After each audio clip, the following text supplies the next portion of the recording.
अब कुछ पल शांत रह, अपनी आंखें बंद कर और पूछ, क्या मेरे व्यापार का मूल उद्देश्य केवल लाभ है या क्या मैं यीशु को उसमें महिमा देता हूं?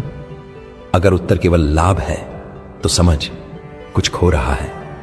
पर यदि तू कहे, प्रभु तू मेरे व्यापार का पहला भाग है, तो मैं तुझे ऐसा मार्ग दिखाऊंगा जहां मुनाफा केवल पैसा नहीं पर आत्मिक शांति भी होगी।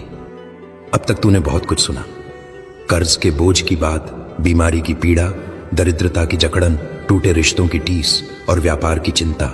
पर अब मैं तुझसे अंतिम बात कहता हूं, जुलाई तेरा चमत्कारी महीना बन सकता है यदि तू मेरे सामने पूरी तरह झुक जाए। 2 इतिहास 7:14।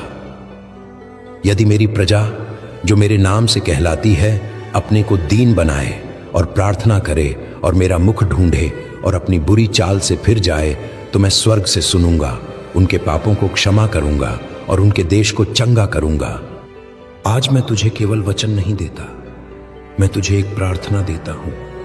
यह कोई जादुई मंत्र नहीं, यह एक आत्मा की पुकार है जो मेरी गोद में समर्पण के साथ गिरती है।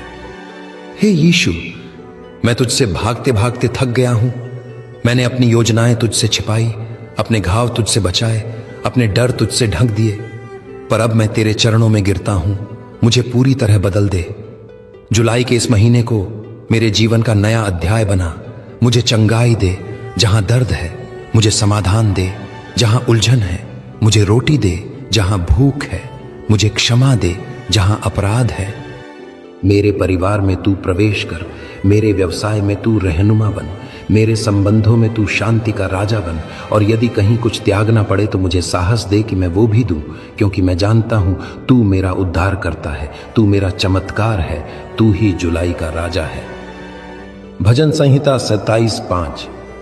अपने मार्ग यहोवा पर छोड़ दे और उस पर भरोसा रख, वह पूरा करेगा।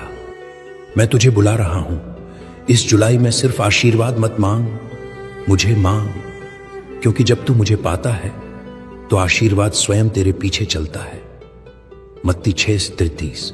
पहले तुम परमेश्वर के राज्य और उसके धर्म की खोज करो, तो ये सब वस्तुएं तुम्हें दी जाएंगी।